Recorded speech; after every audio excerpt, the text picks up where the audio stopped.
नमस्कार दोस्तों, trading master में आपका स्वागत है। अगर आपने कभी किसी स्टॉक के बारे में सर्च किया होगा तो आपने लार्ज कैप, मिड कैप और स्मॉल कैप जैसे शब्द जरूर सुने होंगे।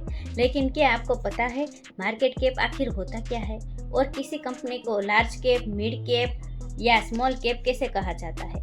आज के इस वीडियो में हम इसे बिल्कुल आसान भाषा में समझेंगे। मार्केट कैप क्या होता है? सबसे पहले जानते हैं मार्केट कैप यानी मार्केट कैपिटलाइजेशन। मार्केट कैप का मतलब होता है स्टॉक मार्केट में किसी कंपनी की कुल मार्केट वैल्यू। इसे निकालने का फॉर्मूला बहुत आसान है। Market cap is equal to share price into total outstanding share. यानी अगर किसी कंपनी के एक शेयर की कीमत 100 है और उसके कुल 10 करोड़ शेयर है तो उसका मार्केट कैप होगा 100 into 10 crore is equal to 1000 crore. यही उस कंपनी की कुल मार्केट वैल्यू कहलाती है। मार्केट कैप क्यों जरूरी है? अब सवाल आता है मार्केट कैप जानना क्यों जरूरी है? क्योंकि मार्केट कैप देखकर हमें पता चलता है कि कंपनी कितनी बड़ी है और उसमें रिस्क कितना हो सकता है और ग्रोथ की संभावना कितनी है। याद रखिए, महंगा शेयर होने का मतलब यह नहीं कि कंपनी बड़ी है। कंपनी कितनी बड़ी है यह उसके मार्केट कैप से पता चलता है। लार्ज कैप क्या होता है? अब बात करते हैं लार्ज कैप कंपनीज की। मार्केट कैप के हिसाब से भारत की टॉप 100 कंपनियों को लार्ज कैप कहा जाता है, जैसे Reliance industries, TCS, HDFC bank, Infosys, ICIC bank. इन कंपनियों का बिजनेस काफ़ी बड़ा और स्टेबल होता है। इनमें रिस्क अपेक्षाकृत कम माना जाता है, लेकिन ग्रोथ भी धीरे धीरे होती है। अगर आप बिगिनर है तो शुरुआत लार्ज कैप स्टॉक से करना अच्छा माना जाता है। मिड कैप क्या होता है? अब बात करते हैं मिड कैप कंपनीज की। मार्केट कैप के हिसाब से भारत की 100 से 250 तक की कंपनियों को मिड कैप कहा जाता है।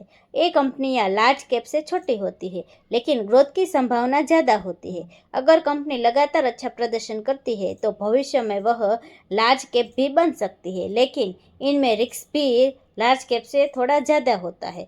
स्मॉल कैप क्या होता है? अब बात करते हैं स्मॉल कैप कंपनीज की। मार्केट कैप के हिसाब से 251 और उसके बाद आने वाली सभी कंपनियां स्मॉल कैप कहलाती है। इन कंपनियों का साइज छोटा होता है, लेकिन ग्रोथ की संभावना सबसे ज़्यादा हो सकती है। हालांकि इनमें रिस्क भी सबसे ज़्यादा होता है। अगर कंपनी अच्छा प्रदर्शन करे तो भविष्य में वह मिड कैप और फिर लार्ज कैप भी बन सकती है, लेकिन रिसर्च किए बिना स्मॉल कैप में निवेश नहीं करना चाहिए। तीनों में क्या अंतर है? आइए इसे एक आसान तरीके से समझते हैं। Large cap top 100 companies, risk कम, stable business, stable return. Mid cap rank 101 से 250 कंपनीज, मीडियम रिस्क, अच्छी ग्रोथ की संभावना। स्मॉल कैप रैंक 251 और उसके बाद आने वाली companies, high risk, high growth की संभावना, ज़्यादा वोलाटिलिटी। किस में निवेश करना चाहिए? अगर आप बिल्कुल बिगिनर है तो शुरुआत लार्ज कैप स्टॉक से कर सकते हैं। अगर आप थोड़ा रिस्क ले सकते हैं तो मिड कैप पर भी विचार कर सकते हैं, और अगर आप रिस्क लेने का स्तर ज़्यादा है और आपने अच्छी रिसर्च की है तो स्मॉल कैप स्टॉक में निवेश कर सकते हैं। याद रखिए, कोई भी कैटेगरी अच्छी या बुरी नहीं हो सकती। सही चुनाव आपके गोल, रिस्क लेने की क्षमता और इन्वेस्टमेंट पीरियड पर निर्भर करता है। अगर आप स्टॉक मार्केट सीखना चाहते हैं तो हमारी कंप्लीट स्टॉक मार्केट सीरीज की पूरी प्लेलिस्ट जरूर देखें। वीडियो पसंद आया तो लाइक करें, अपने दोस्तों के साथ शेयर करें और ऐसे ही आसान भाषा में स्टॉक मार्केट सीखने के लिए हमारे चैनल को सब्सक्राइब करना बिल्कुल मत भूलिए। मिलते हैं डे 12 में, जहां हम सीखेंगे फेस वैल्यू क्या होती है, बुक वैल्यू क्या होती है और शेयर प्राइस से इनका क्या संबंध होता है। धन्यवाद।